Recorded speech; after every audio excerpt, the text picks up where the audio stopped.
And welcome to the Aaron Katzman Show. I'm your host, Aaron Katzman. We speak about your life, your money, and your investments. And as always, coming to you from the spiritual and soon to be financial capital of the world, Jerusalem, Israel. If you like this content, please hit the like button below. If you've not yet done so, please subscribe to both the YouTube channel and to the podcast. And if you actually think somebody else might enjoy this content, feel free to share it as well. I want to speak to you today about excitement that people get when they come in to a windfall. It could be an inheritance. Oftentimes it's an inheritance, right? Not all of us win the lottery, but sometimes people win the lottery. But let's speak when people come into an inheritance. All of a sudden, they have like all of these newfound goals they want to take care of. The problem is they don't always have enough money to accomplish what they set out to do. I recently met with somebody who stands to inherit a whole bunch of money, somewhere around $7 or $8 million. They have 5 children. They told me that they want to buy apartments for each one of their children. They are now both retired and they really like to travel. They like to travel in style. They have a high standard of living. Okay. Their standard of living is going to run them approximately between $200,000 to $250,000 a year. Okay. Now, with all of their children, they felt bad over the years that they never really did much for them. So now they got all this money. They want to go ahead and buy, and they want the children not to buy. We're talking about Israel, right? Where if you're in the center of any major city, you're looking at least $700,000 or $800,000 for an apartment. Many places you're north of $1 million.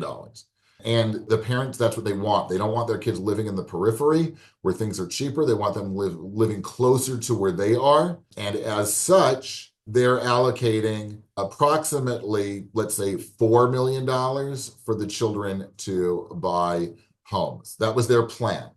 Okay. They also want to give a nice chunk between 10 and 20% of the money right off the bat to charity, which is definitely commendable. What's the problem? The problem is they actually, even though they came into this windfall, they don't really have anything else, right? What they have is now this, $7-8 million.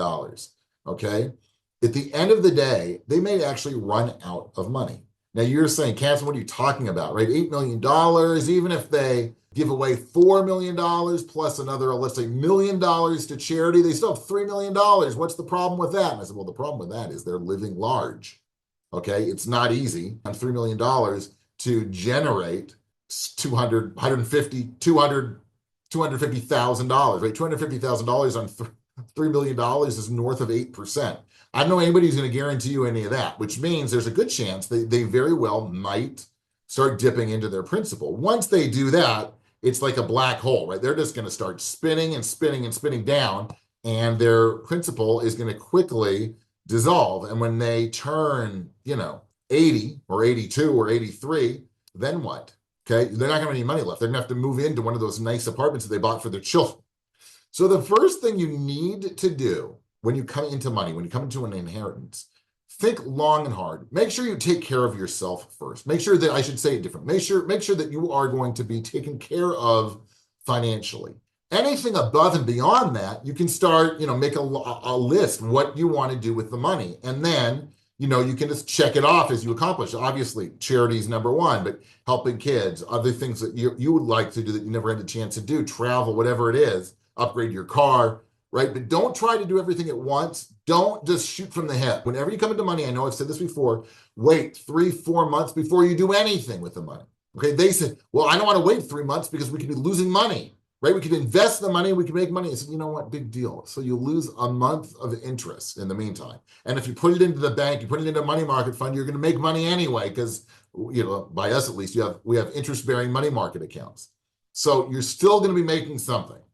Okay, but even if you don't make money for a couple of months on the newfound wealth that you have, that you inherited, big deal. Better to forego a month or two of interest, if that's what you're talking about. Maybe you're going to invest it and the money market's going to go down, right? There's no guarantee that over 2 months or 3 months, everything is going to rocket higher.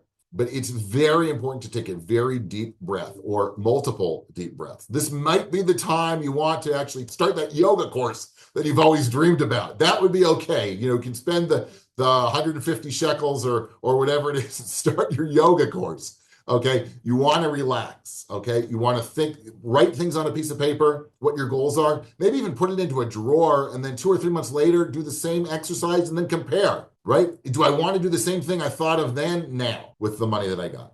But it's most important to take care of yourself first. I can't stress that enough, because if you don't, unless you inherit like $100 million, you might just not have enough money to accomplish everything that you want to do. And then you're the one who's going to be up the creek because you've got no more job prospects. You're already retired. You're going to be in your 80s and you're going to have zero money. And then you're going to have no choice but to move in with your children.